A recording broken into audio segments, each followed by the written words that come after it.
सभी को जय मसीह की। प्रभु आप सभी को बहुत आशीष दे। मेरे भाई और बहनों, एक बहुत इंपॉर्टेंट टॉपिक आप सभी को बताना ज़रूरी है, क्योंकि अभी रिसेंटली मैं वचन पढ़ रहा था, इसी के रिगार्डिंग बात भी हो रही थी और प्रभु की आत्मा ने इस चीज़ को लेकर सिखाया। आज बहुत से लोग खुदा बाप का हाथ हटा लेते हैं अपने सर पे से। जब खुदा की आत्मा के द्वारा प्रार्थनाएं की जाती हैं तो एक विश्वासी उस प्रार्थना को इनकार करके खुदा के हाथ को हटाकर और मनुष्य के हाथ को अपने सर पे रखवाने की इच्छा रखता है, अलग से सेपरेटली प्रार्थना करवाता है। कई बार ऐसा होता है कि मनुष्य पर इतना भरोसा लिया जाता है कि खुदा से ही वो दूर हो जाता है। वो सोचता है कि हाँ भाई, मैं प्रभु पर विश्वास करता हूँ, लेकिन विश्वास तो वो करता है, चर्च भी जाता है, लेकिन धीरे धीरे करके इस तरीके से उसका विश्वास परमेश्वर पे से हटके मनुष्य पर ऐसा आ जाता है, उसको पता भी नहीं चलता है कि वो सोचता है कि मनुष्य करेगा तभी मेरे जीवन में काम होगा, लेकिन उसको वो बहुत बड़े गहरे अंधकार में डूब जाता है। और लिखा है कि श्रापित है वो मनुष्य जो मनुष्य पर भरोसा रखता है। लेकिन खुदा बाप का वचन कहता है, धन्य है वे जिन्होंने अपना आधार यहोवा को बना रखा है, जिन्होंने उसकी ओर दृष्टि करी, उसके मुंह कभी काले नहीं हुए और वो कभी लज्जित नहीं होने पाए। मैं भी एक वचन पढ़ रहा था, लिखा है, जिसके पास पुत्र है उसके पास पिता भी है, जिसके पास पुत्र नहीं उसके पास पिता भी नहीं। अब बात सारी ये है, उदाहरण के तौर पर मान लो कि कोई प्रभु का दास है और उस चर्च के अंदर प्रभु का दास है और वो चर्च के अंदर प्रार्थना कर रहा है बहुत सारे लोगों के लिए प्रार्थना कर रहा है। अचानक प्रभु का आत्मा प्रभु के दास पर उतरा और भविष्यवाणी होना शुरू हुई। नबूवत करने वाला आत्मा उतरा, लोगों के लिए प्रार्थना हो रही है, सामर्थ्य रूप से लोग छुटकारे पा रहे हैं, चंगाइयां पा रहे हैं, आशीष पा रहे हैं, बरकत पा रहे हैं। चंगाइयों के लिए भविष्यवाणी हो रही है, छुटकारों के लिए भविष्यवाणी हो रही है, प्रार्थनाएं हो रही हैं। उस प्रभु के दास के ऊपर प्रभु का आत्मा उतर कर प्रार्थनाएं कर रहा है। और जो लोग हैं, जो उस कलीसिया के अंदर लोग हैं, बहुत सारे लोग ग्रहण कर रहे हैं और विश्वास कर रहे हैं, छुटकारे पा रहे हैं, डिलीवरेंस हो रहे हैं, चंगाइयां हो रही हैं। लेकिन एक बहुत बड़ा क्वेश्चन उठता है, बहुत बड़ी समस्या यहाँ उत्पन्न होती है कि जब उन्हीं लोगों में से जो जिनके लिए प्रार्थना की जा रही है, लास्ट में जब वो बाद में आते हैं या बीच में उठ खड़े होकर आते हैं और कहते हैं मेरे लिए इस समस्या के लिए प्रार्थना कर दो, उस समस्या के लिए प्रार्थना कर दो, इस बीमारी के लिए प्रार्थना कर दो, इस तकलीफ के लिए प्रार्थना कर दो। मतलब ये है इसका कि जो इंसान प्रार्थना होने के बाद भी उन समस्याओं के लिए दोबारा से प्रार्थना कराने के लिए आता है, तो वो पुत्र का इनकार करता है। क्योंकि अभी वचन पढ़ा और प्रभु के आत्मा ने इसको लेकर बात करी, लिखा है कि जो पुत्र का इनकार करता है उसके पास पिता भी नहीं। मतलब जब प्रभु का आत्मा डायरेक्टली आकर बोल रहा है खुदा के दास के अंदर से, और खुदा का हाथ हमारे ऊपर डायरेक्टली आ रहा है, खुदा डायरेक्टली हमारा छुटकारा कर रहा है, खड़े खड़े, चाहे हम किसी भी कोने में खड़े हैं, कितनी भी बड़ी चर्च है, कितने भी दूर खड़े हैं प्रभु के दास से, लेकिन प्रभु तो हमारे पास में है ना। जब खुदा का आत्मा हमारे लिए प्रार्थना करा रहा है, जब खुदा का आत्मा स्वयं हमारे छुटकारे के लिए बोल रहा है, भविष्यवाणी कर रहा है, प्रार्थना कर रहा है, तो हम उसको ग्रहण क्यों नहीं कर रहे हैं? जैसे ही अगर हम मनुष्य के पास जाते हैं कि प्रभु का दास हाथ रखेगा तभी हमारी जिंदगी में काम होगा, तो इसका मतलब यह है कि हम प्रभु यीशु मसीह के हाथ को इनकार करते हैं, यीशु मसीह की प्रेजेंस को इनकार करते हैं, यीशु मसीह की हुई भविष्यवाणी को, छुटकारे की भविष्यवाणी को, छुटकारे और चमत्कार की प्रार्थना को जो प्रभु के दास के द्वारा की जा रही है, प्रभु की आत्मा से होकर, हम उसका इनकार करते हैं। हम डायरेक्टली प्रभु का इनकार कर देते हैं और हम सोचते हैं कि प्रभु का दास कुछ करेगा, वो प्रार्थना करेगा, वो हाथ रखेगा तभी हमारी जिंदगी में काम होगा, जिसके कारण मनुष्य कुछ नहीं पा पाता। इसलिए एक विश्वासी का जीवन बहुत लंबे समय तक ठहरा रहता है। वो चर्च भी जाते हैं, आराधना भी करते हैं, प्रार्थना भी करते हैं, दान दसवां हिस्सा भी देते हैं, लेकिन लाइफ में कोई चेंजेस नहीं है। क्यों? क्योंकि विश्वास परमेश्वर पे से हटकर मनुष्य पर आ गया। हालांकि उनको पता भी नहीं चला है कि जिस खुदा से वो डायरेक्ट मांग सकते हैं, डायरेक्ट मांगते मांगते भी अगर वो मनुष्य पर भरोसा लेकर आ रहे तो भी कुछ नहीं मिल सकता। क्यों? क्योंकि दोनों में पैर रख दिया। देखो, जिस परमेश्वर से वो प्रभु का दास प्रार्थना कर रहा है, उसी परमेश्वर से हम प्रार्थना करें, प्रभु में भी देगा। हाँ, हम समझ सकते हैं कि प्रभु के दास दासी पर अलग अभिषेक होता है, लेकिन इसका मतलब ये नहीं है कि हम भरोसा अपना परमेश्वर पे से हटाकर, प्रभु के हाथ को हटाकर, उस प्रार्थना को, जो उस भविष्यवाणी को जो प्रभु के दास के द्वारा ऑन द स्पॉट की जा रही है हमारी समस्याओं के लिए, उसको इग्नोर करके हम अलग से प्रार्थना कराने के लिए जा रहे हैं। इससे भी कोई फायदा नहीं है। मेरे भाई और बहनों, इन बातों को हमें समझना है, क्योंकि छोटी छोटी गलतियां होती जो हमारे बड़े बड़े चमत्कारों को, बड़े बड़े छुटकारों को रोकती थी। आज मनुष्य दासों के पीछे भाग रहा है, आज मनुष्य के पीछे भागने की कोशिश करता है, जिसके कारण वो मुंह की खाकर गिरता है। अगर एक टाइम पे दास ने प्रार्थना करना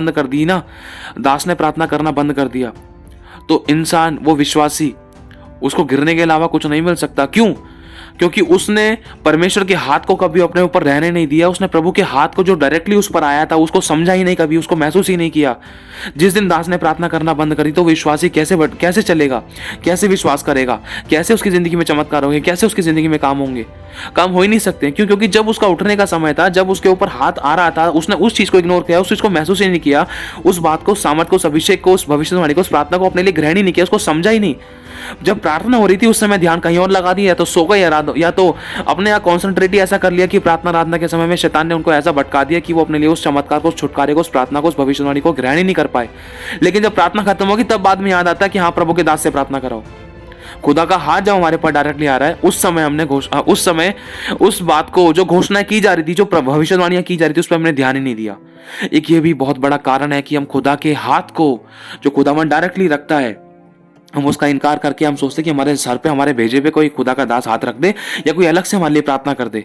और आज एक विश्वासी खुदा के दासों के पीछे जाकर है ना, अपना ही विश्वास को खराब कर रहा है। जिस दिन खुदा का दास हट गया, जिस दिन खुदा का दास बिजी हो गया, उसका कॉल नहीं मिला, जिस दिन खुदा के दास से बात नहीं हुई और उस विश्वासी को किसी दिन इमरजेंसी पड़ गई, और उस समय अगर वो खुदा के साथ सही से कनेक्ट नहीं हो पाया, खुदा के हाथ को नहीं देख पाया, खुदा के साथ उस भविष्यवाणी, उस प्रार्थना को, उस सामर्थ्य के कामों को अपनी जिंदगी में समझ नहीं पाया, जान नहीं पाया जो उसकी प्रभु उसकी जिंदगी में करता था, तो वो कैसे काम करेगा, कैसे उठेगा वो विश्वासी?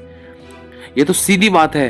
देखो, जो मनुष्य की ओर ताकता, लिखा है श्रापित है वो मनुष्य जो मनुष्य की ओर ताकता है, लेकिन धन्य है वे जिन्होंने अपना आधार यहोवा को बना रखा है।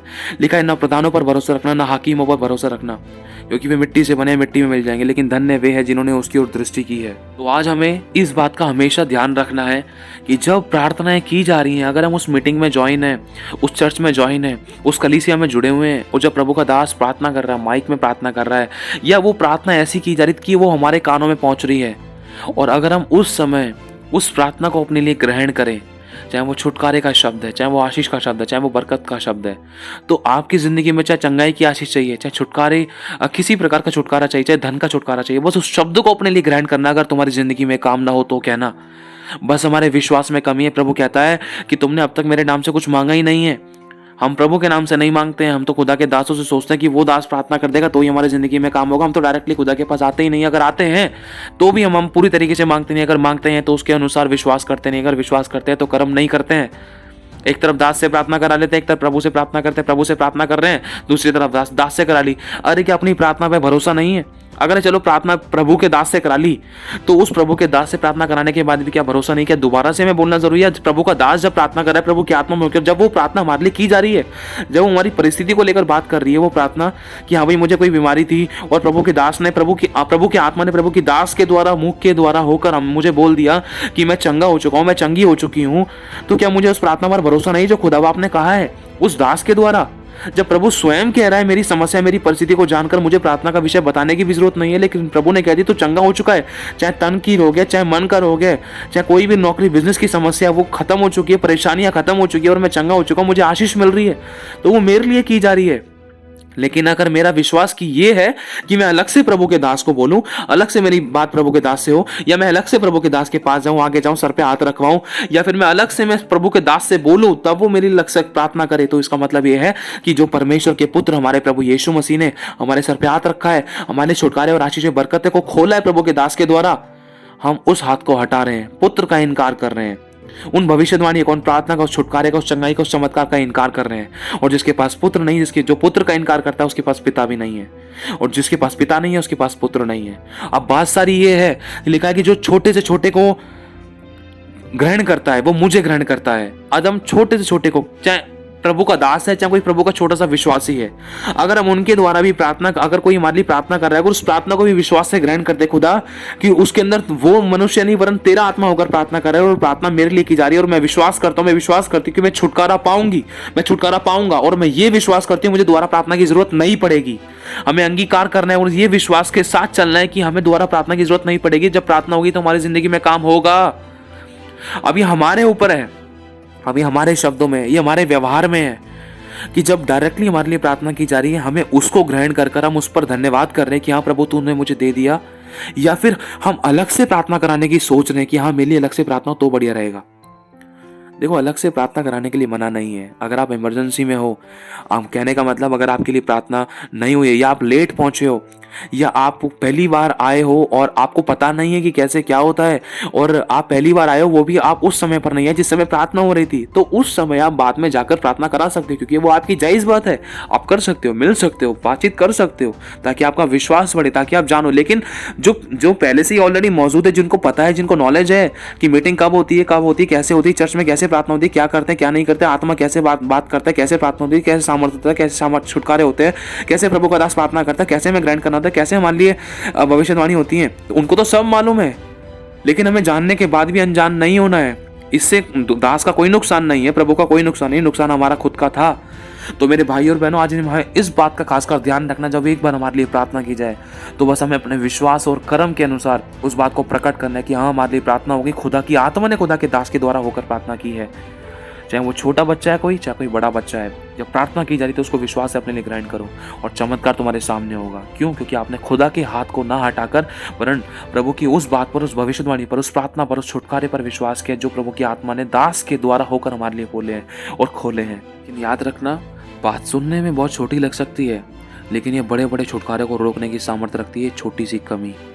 तो अब हमारे हाथ में है इस कमी को अपने जीवन से दूर करना। एक बार कोशिश तो करके देखो, एक बार हम कोशिश तो करके देखें कि हाँ प्रभु, जब तेरी आत्मा ने तेरे दास, तेरे अभिषिक्तों के द्वारा होकर प्रार्थना कर दी है तो मैं तेरे हाथ को नहीं उठाऊंगा। जब उन्होंने बोल दिया कि मैं चंगा हूँ तो मैं चंगा हूँ, मुझे दोबारा प्रार्थना कराने की जरूरत नहीं पड़ेगी, तेरे दास दासी को, अभिषिक्तों को बोलने की जरूरत नहीं पड़ेगी, मैं चंगा हो चुका हूँ। और आपको मालूम है कि ये बात आपको क्यों बताई जा रही है?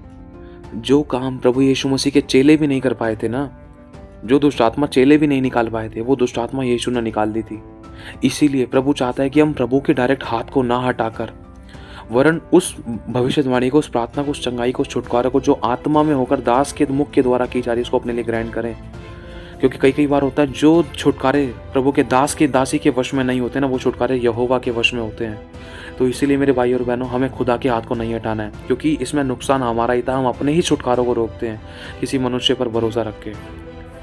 मेरे भाई और बहनों, इसलिए आज इस बात को हमें सीखना है, क्योंकि जो छुटकारा यीशु कर सकता है वो कोई मनुष्य नहीं कर सकता है। क्योंकि जो छुटकारे किए जाते हैं वो यीशु की आत्मा में होकर ही दास के द्वारा किए जाते हैं, या यीशु डायरेक्टली करता है। इसीलिए मेरे भाई और बहनों, इन बातों का खासकर हमें ध्यान रखना है। तो प्रभु आप सभी को आशीष दे, आप सभी को जय मसीह।